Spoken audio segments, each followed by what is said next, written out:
Hey guys, I wanted to take a moment today to talk about New World, Amazon's MMO. Now, it came out almost a month ago, not quite yet, and people are already hitting max level. They're already getting way up there.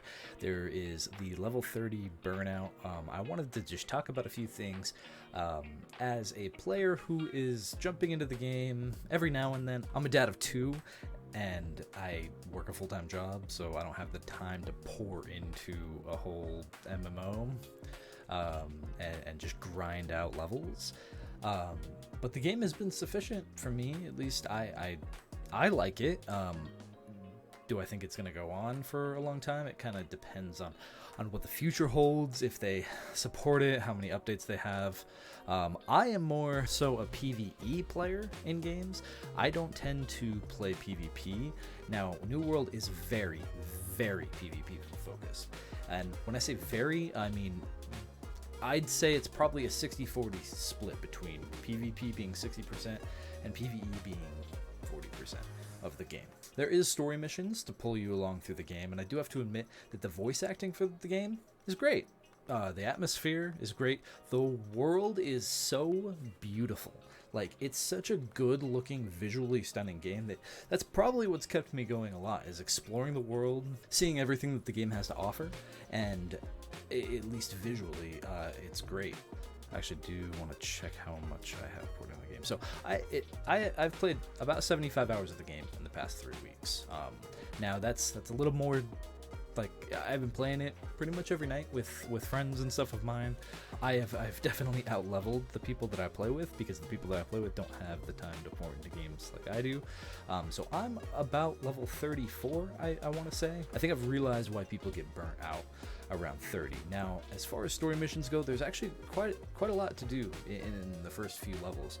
Now, I did hit a bump around level 26 where I stopped being able to run story missions, and I had to hit level 30, I think, to continue the story missions.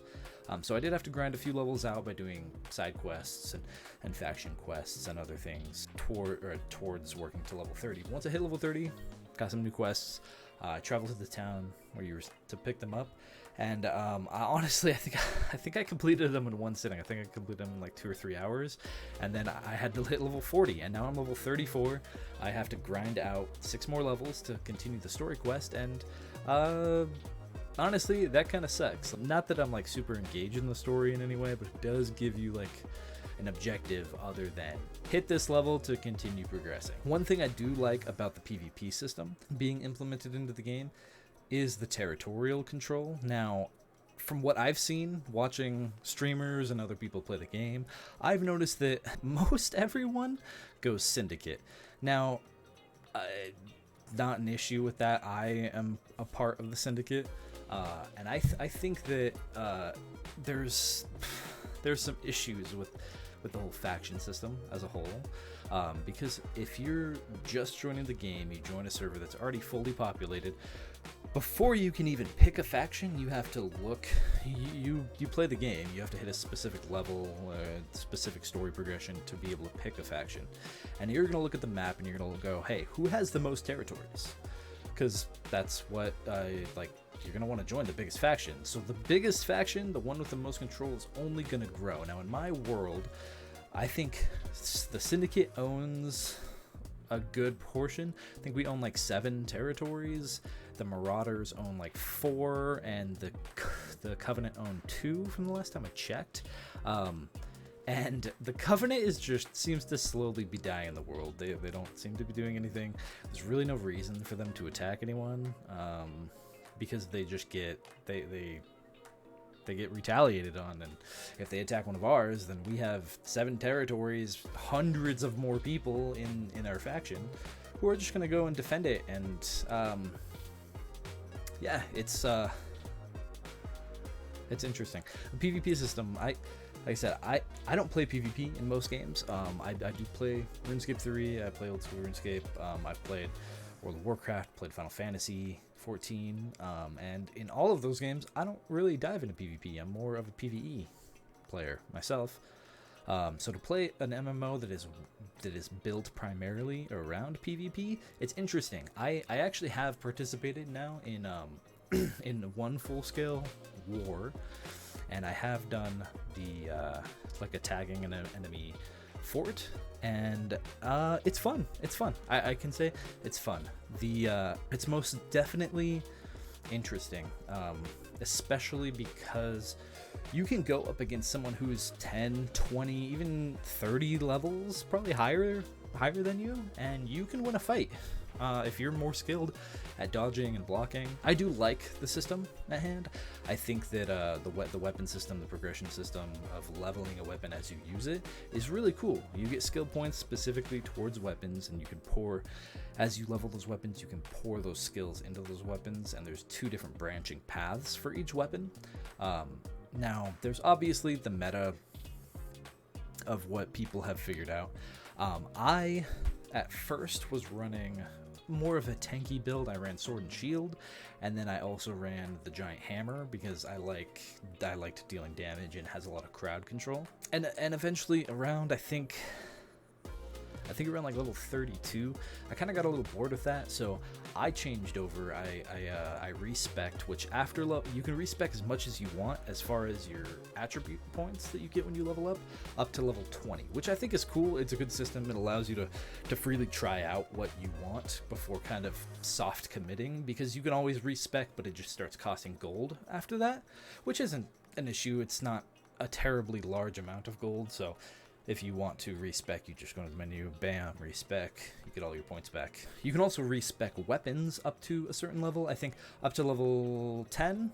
After you hit level 11, then it costs Azoth, which is a different type of currency in the game, to respec weapons, which again isn't a big deal. It's not that much Azoth, and it's not going to hurt you. But one of the major ways that I think this game shines, which if you have not played New World and you're thinking about picking it up, first of all, I 100% endorse this game.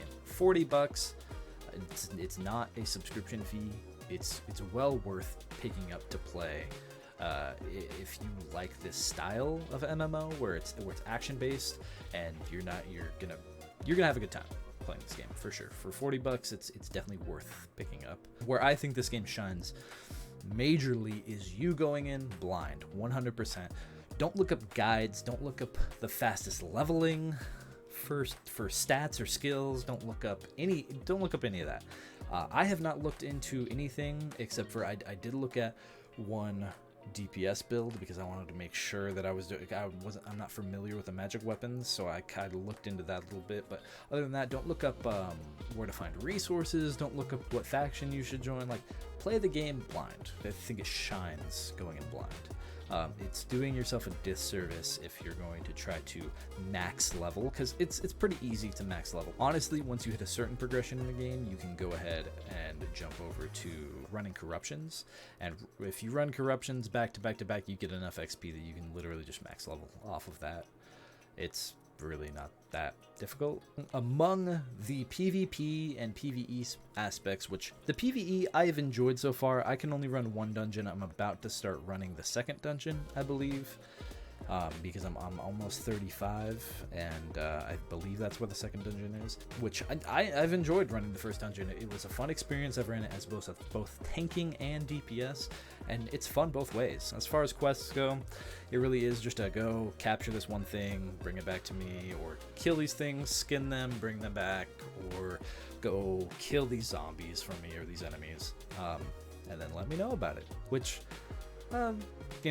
just fetch quests, nothing special, and that's all quests. That's going to be main story quests, that's going to be faction quests, it's going to be side quests. They're all kind of, they're just kind of rinse and repeat. I've just seen a lot of people talking about this game, like, I think it was Shroud say, if you can't play this game for 80 hours a week, like, or for 40 hours a week, don't play it. Like, it's just, you're not gonna have fun, don't play it. I've heard as a casual player, you're not gonna like it. Unless you have time to grind this game out, you're not gonna enjoy it. And I just don't think that that's true. I think that the game is way fun, especially once you get into the crafting mechanics as well and the gathering. I think that me as a casual player and anyone else who's thinking about picking this game up, but they only have 4 or 5 hours to pour into it a week, I think you're gonna enjoy it for sure. But with that being said, everyone, let me know, are you playing New World? What are your opinions on it? Do you think it needs more PvP or PvE content? leave it down below. I'll get back to you. If you like this video, give it that thumbs up. If you don't, you know, thumbs down, whatever, it's cool. But if you've made it this far in the video, I'm gonna be toying around with some different content or different content styles. I think I really tried to heavily my last few videos, I really tried to heavily write out scripts and things for my videos, which I don't think work well for me. I think I kind of am better at just rambling. So I think I'm gonna try a few different things, and then we'll see. We'll see. I want to start pushing a little more content out faster, sooner than I have been. I've also just been moving and raising a newborn, so it's been crazy, but I'm gonna get back into it. Also, you can catch me over if you want. Sometimes, you know, if it's late at night and I don't have anything else to do, I stream over on Twitch at, you know, at Zabrak over on there. So I'll be over there. You know, last game I played was New World, and I've been thinking about jumping back into a New World stream. I'm pretty early in the game, like I'm not high level, like I said, around 30 or so. So yeah, feel free to jump over, ask questions. Thanks for watching, guys. I'll catch you in the next one.